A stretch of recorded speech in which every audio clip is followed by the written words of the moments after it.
नमस्कार साथियों। आज एक इम्पोर्टेंट मुद्दे पे जो रिसेंटली जो चल रहा है क्राइसिस, ठीक है, कि पाकिस्तान इन 12 पीसेस। पाकिस्तान को 12 हिस्सों में, 12 भाग में पाकिस्तान को डिवाइड किया जा रहा है। 12 टुकड़ों में पाकिस्तान जो है बट जाएगा। ये रिसेंटली डिबेट चल रहा है। अभी उससे डिस्कशन पहले ये समझते हैं कि क्या सच में पाकिस्तान जो है 12 हिस्सों में डिवाइड हो जाएगा, या ये केवल जो है रूमर्स है, या सच में अगर अभी नहीं होगा तो पास में 1 साल के अंदर या 2 साल के अंदर जो है पाकिस्तान डिवाइड हो जाएंगे। अगर 12 हिस्सों में नहीं हुआ तो 3, 4, 5, 6 हिस्सों में हो जाएंगे। तो आइए हम डिटेल में इस बात को डिस्कस करते हैं। लेकिन एक चीज बता दूं बिफोर डिस्कसिंग द टॉपिक, जिस तरह से पाकिस्तान में पॉलिटिकल क्राइसिस चल रहा है अभी, अब जैसे कि इमरान खान जो फॉर्मर प्राइम मिनिस्टर थे और क्रिकेटर भी थे, उनको जेल में जबरदस्ती एक पॉलिटिकल मोटिवेटेड होकर उनको जेल में डाल दिया गया है। अभी तो र्यूमर ये भी आ रहा था कि इमरान खान को जेल के अंदर ही उसको मार दिया गया है। उनके ना बहन सिस्टर को ना उनके बेटे को मिलने नहीं दिया जा रहा है। एक डेथ सेल में उनको रखा जा रहा है, पनिशमेंट है उनको। तो और हाल ही में अभी जो है आसिफ मुनीर जो है एक ऐसा न्यू डिक्टेटर बन गए हैं पाकिस्तान के, जिनके मतलब आर्मी, नेवी, एयरफोर्स के सुप्रीम कमांडर के हिसाब से काम कर, मतलब तीनों जो मिलिट्री पावर है, आर्मी, नेवी, एयरफोर्स, उनके अंडर रहेगा। न्यूक्लियर बटन उनके पास रहेगा। उसके साथ जो जुडिशियरी है, जो एग्जीक्यूटिव है, जो लेजिस्लेटिव है, उनके ऊपर ये रहेंगे, यानी कि सुप्रीम पावर, यानी कि सुप्रीम कोर्ट, यानी कि पार्लियामेंट, यानी कि जो प्राइम मिनिस्टर है उनके ऊपर ये रहेंगे। उनको कोई हटा नहीं सकता आसिफ मुनीर को। तो ये सब सिचुएशन देख के ये तो जरूर लग रहा है कि पाकिस्तान में पॉलिटिकल अनस्टेबिलिटी है। अगर पॉलिटिकल अनस्टेबिलिटी है तो जाहिर सी बात है पाकिस्तान जो इंटरनल क्राइसिस है हमेशा से जो है पनप रहा है और हमेशा से बढ़ेगा। अब देखो, why people are talking about Pakistan splitting, Pakistan split की क्यों बात कर रहे हैं लोग। पहला चीज देखो कि severe economic crisis, political instability Pakistan में हमेशा से, और खासकर इस सिचुएशन में जो पॉलिटिकल क्राइसिस है और पॉलिटिकल इंस्टेबिलिटी है, हमेशा जो है मिलिट्री जो है एक तरफ से डिक्टेटर के हिसाब से पाकिस्तान में काम करता है। पाकिस्तान में कोई भी प्रधानमंत्री जो है पीसफुली 5 साल तक नहीं चला है, और मैक्सिमम पाकिस्तान प्राइम मिनिस्टर को जो है जेल में ही डाल दिया जाता है। चाहे नवाब शरीफ हो, चाहे इमरान खान हो, चाहे मुशर्रफ हो। उसके साथ अभी जो चल रहा है, देखो आर्मी और सिविलियन के बीच में कंफ्लिक्ट चल रहा है। एक तरफ आर्मी है, पाकिस्तान का आर्मी एक वर्ल्ड लेवल पे अलग से डिक्टेटर है। पाकिस्तान में जो एग्जीक्यूटिव पावर है, यानी कि प्रेसिडेंट का, प्राइम मिनिस्टर का, उनका पावर कम है। मिलिट्री राज हमेशा चलता है। मतलब एक तरफ से अंदर ही अंदर एक तरफ से मिलिट्री वालों का डिक्टेटरशिप पाकिस्तान में चलता ही चलता है। इंडिया में ऐसा नहीं है। इंडिया में सुप्रीम कोर्ट का पावर ज्यादा है। इंडिया में जुडिशियरी को हम रेस्पेक्ट करते हैं। इंडिया में एग्जीक्यूटिव पावर, प्राइम मिनिस्टर या प्रेसिडेंट को हम रेस्पेक्ट करते हैं, उनसे कम पावर है। लेकिन पाकिस्तान की बात करें तो मिलिट्री का पावर जो है, चाहे सुप्रीम कोर्ट हो, चाहे वो प्राइम मिनिस्टर हो, चाहे वो एग्जीक्यूटिव पावर हो, उन लोगों से ज्यादा रहता है। तो आर्मी और सिविलियन के बीच में कंफ्लिक्ट चल रहा है। इंटरनल सेपरेटिस्ट मूवमेंट, बहुत सारे इंटरनल, अगर पाकिस्तान की बात करो, देखो पाकिस्तान बालूचिस्तान वालों को अलग से कंट्री चाहिए, वो पाकिस्तान का हिस्सा ही नहीं। मतलब आज के डेट में जिस तरह से पाकिस्तान आईएमएफ के लोन पे चल रहा है, पाकिस्तान का कोई डेवलपमेंट नहीं हो रहा है, सारे इंडस्ट्रीज बंद हो रहे हैं, खाने के लिए लोग तरस रहे हैं, मतलब चावल आटा भी मुश्किल से मिल रहा है, महंगाई इतना ज्यादा, तो पाकिस्तान में कोई रहना नहीं चाह रहा है, जुड़ के भी नहीं रहना चाह रहा है। सब लोग अलग अलग, बालूचिस्तान अलग होना चाह रहा है, पाकिस्तान का जो हिस्सा है पंजाब अलग होना चाह रहा है, ठीक है, उसके साथ सिंध अलग होना चाह रहा है, उसके बाद जो है जो खैबर पख्तूनख्वा वो अलग होना चाह रहा है, तो सब अलग अलग होना चाह रहे हैं। तो यहाँ पर जो है उसको देखो, यहाँ पर इंटरनल सेपरेटिस्ट मूवमेंट चल रहा है, अलग अलग जो है अलग अलग हिस्सा में पाकिस्तान को बंटने की कोशिश करे। उसके साथ जो इन्फ्लेशन है, जिस लेवल पे पाकिस्तान दुनिया से कर्जा लिया है, जिस लेवल पे पाकिस्तान का महंगाई, इन्फ्लेशन बढ़ रहा है, कोई उसके पाकिस्तान में रहना ही नहीं चाह रहा है, ठीक है। अब देखो why 12 part is being discuss, क्यों अभी जो है पाकिस्तान को 12 हिस्सा में बांटने की बात हो रही है। सबसे पहले देखो, ये रिपोर्ट जो है थिंक टैंक रिपोर्ट का था, जो थिंक टैंक रिपोर्ट के हिसाब से था। उसके साथ सोशल मीडिया में पूरी तरह से ये बात फैला हुआ है कि पाकिस्तान का इंटरनल क्राइसिस चल रहा है, पाकिस्तान में पॉलिटिकल स्टेबिलिटी नहीं है लोगों के मन में, इसलिए चल रहा है।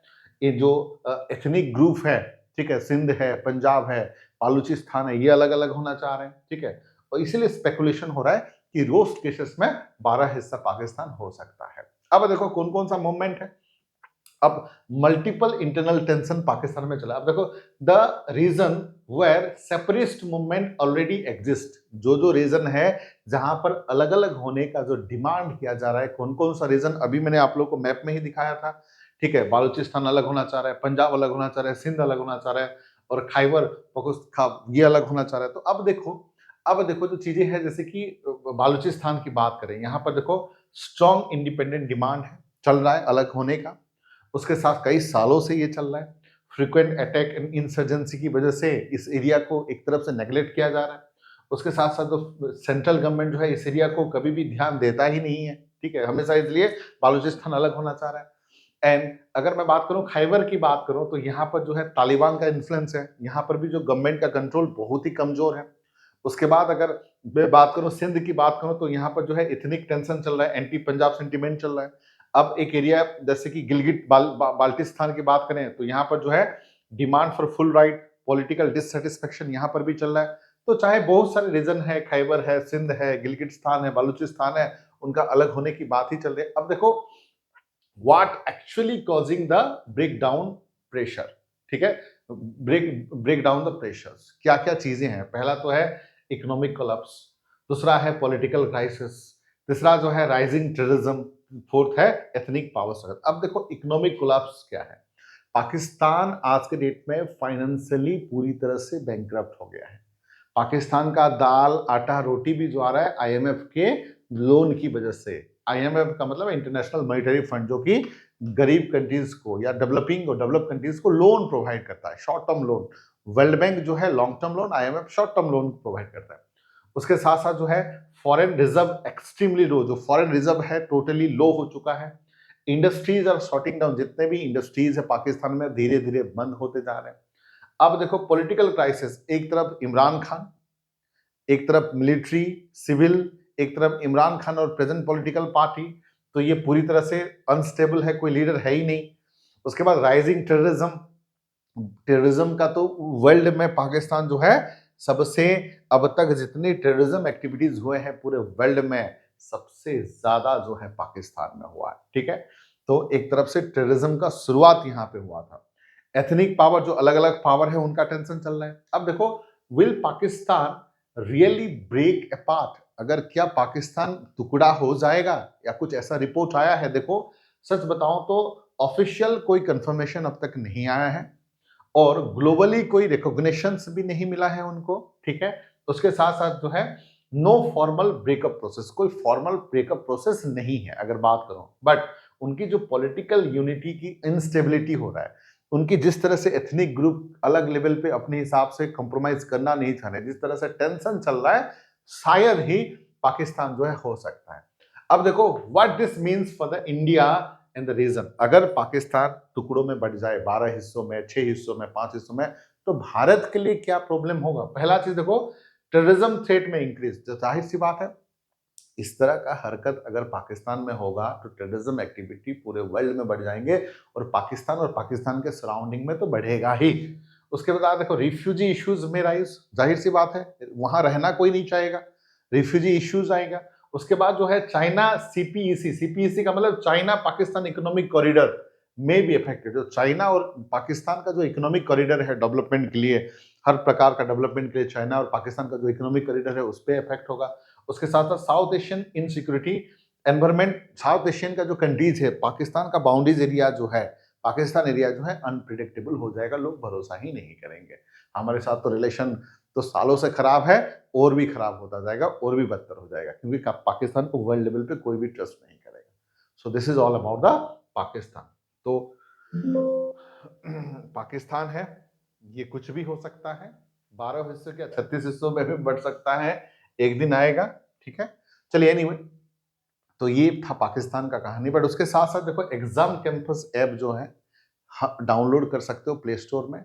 उसमें हम जो है हर प्रकार का कोर्स आपको प्रोवाइड कर रहे हैं यूपीएससी रिलेटेड, और मंडे से बैच स्टार्ट होगा, जिसमें टेस्ट सीरीज भी रहेंगे, आंसर राइटिंग प्रैक्टिस रहेगा, टोटल प्रीलिम्स मेंस और इंटरव्यू का रहेगा। उसके साथ साथ आपको आपके हिसाब से पर्सनल मेंटोरशिप मिलेगा आपका सिलेक्शन तक, ये खासियत है। उसके साथ साथ बहुत सारे कोर्सेस है, आप देख सकते हो यहाँ पर।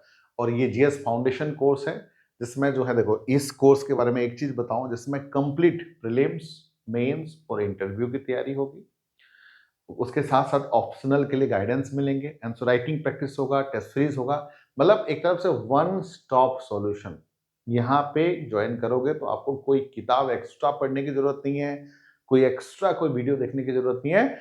एक जगह देखोगे, एक ही चीज, आपका प्रीलिम्स और मेंस जो है क्लियर हो जाएगा पक्का, ठीक है। और इंटरव्यू में भी हम लोग हेल्प करेंगे। तो वन स्टॉप सोल्यूशन अभी 30,000 का है, अभी 15,000 है, डिस्काउंट चल रहा है, आप ज्वाइन कर सकते हैं।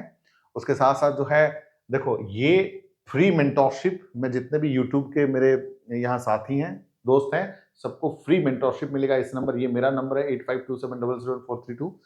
तो इस नंबर पे कांटेक्ट करके आपका किसी भी प्रकार का डाउट है, प्रीलिम से, मेन से, इंटरव्यू से रिलेटेड, आप मुझे कांटेक्ट कर सकते हो। I will definitely help you, ठीक है। आज के लिए इतना ही।